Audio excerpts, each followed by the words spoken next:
So this is part two of, I guess I'm going to title it Canceling My Job Out, or Canceling Out My Job, right?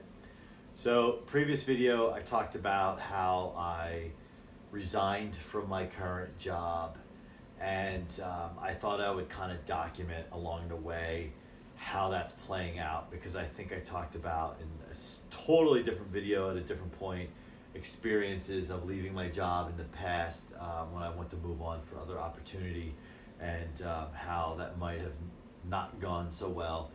And it's true, like when you're in good standing, it is like you're quitting your family. It's like saying to almost like a family, like, I'm out. So where we left off was in the last video. I talked about how I resigned. I talked to the vice president who reports to me. Unofficially, I told her what I was about to do. Did not go well, because we worked really well together. We started the company at the same time, been at the company for 8 years together, been through thick and thin, ups and downs to the company, really fully trust each other. She's my right-hand person. It's kind of like, I know if I'm not around, she can make the decision, and I'm not worried about it, right? So that was tough. Then my superiors over in Europe, I had a conversation, and it was same response, like totally shocker, like just total shock, and asking me the reasons, and then, I said, look, it's for an opportunity that I can't say no to. So basically, that was on Monday. As of how things are recording right now, it is now Thursday, so I didn't hear anything really on Tuesday. So we're keeping it quiet, right? I gave essentially a 2-month notice. Wednesday came and went, and then today I finally talked to my superior again. We had a scheduled call to kind of talk about communicating. It's not like you just go send an email to the company. Like, I have over 40, close to 50 people I'm responsible for. You just don't send an email, right? And this job is a hybrid job, and it's 700 miles away. So it's not like I'm just gonna like call a company meeting.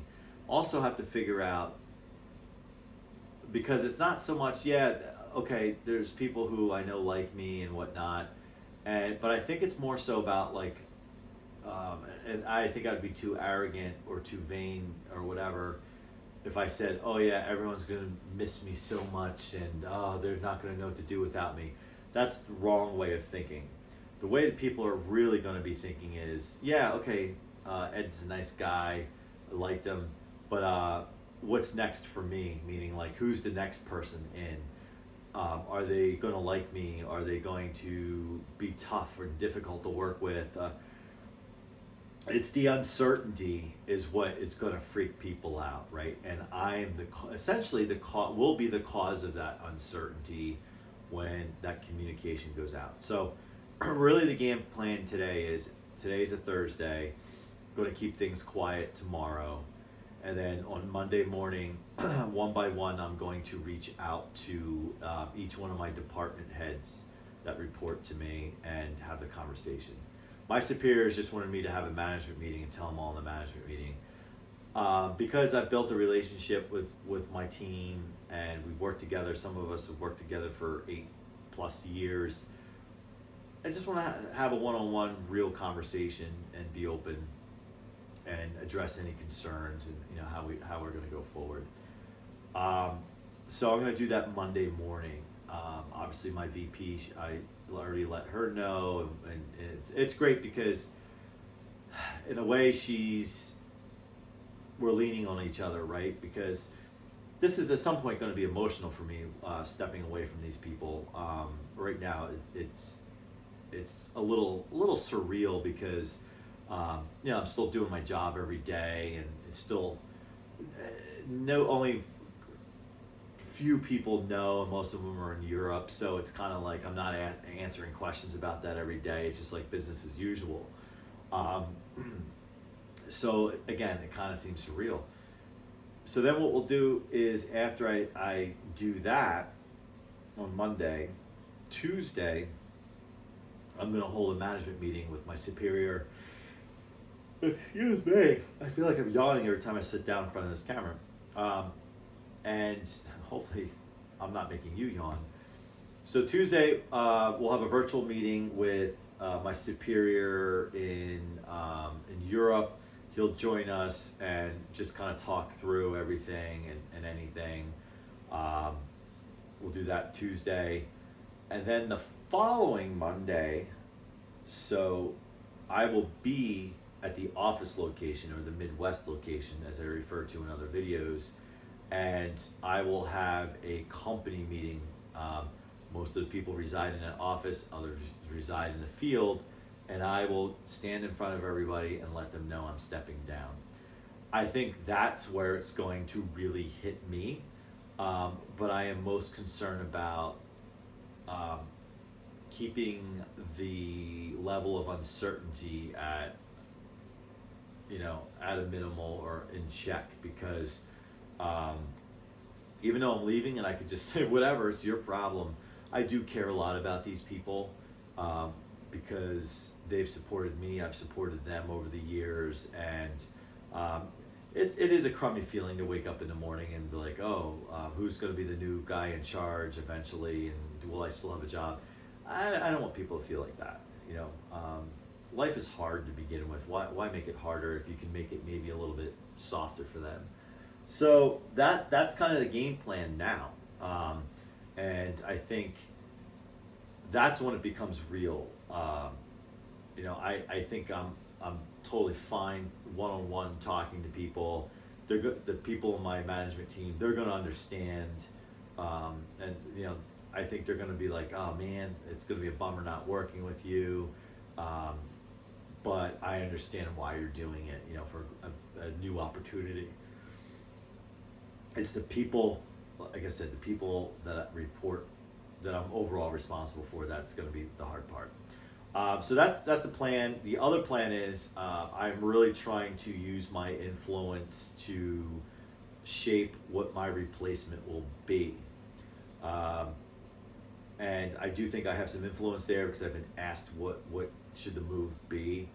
And basically what it's going to be is it's going to be an open process, external and internal candidates. And, in my case, when the role became available, because I was in a VP role before I became president, CEO, they appointed me. There was no interview process. When my predecessor and the company parted ways, they approached me and said, we want you to be, will you do this? I said, yes, absolutely. And I've been very proud and honored since. So this time around, I think they feel they want to do more of an exhaustive search, because there's not a clear heir apparent after I'm gone. I do think that there are a couple people internally that I could, if they're interested, when I let them know that I'm going, and let them know that there's going to be this process, I can help coach them up for a potential internal interview process. And I do think it would bode well for the company to make it an internal person. One, it elevates people. I really think it's important to develop people, even if it's something where they have to grow into the role a bit. But if they have a veteran supporting cast, like the rest of the management team's been in their job, I think the shortest term has been 5 years. Everyone else has been in their role for 8 years on the leadership team. So they have a veteran leadership team. So if it's somebody who is less experienced but gets promoted from within, I think they would have a good support system. And it would, aside from that, and they're the person to lead the company forward after I'm gone. It's great, because then it opens up opportunity at other levels for other people. And again, we're just developing professionals, and I'm a big believer in professional and personal development. But sometimes you can't always fulfill the requirements you have internally, and you have to look externally. So that's going to be the option too. Or you just might get someone externally that throws their hat in the ring, and you're just like, wow, we can get our hands on this person. Let's bring them in.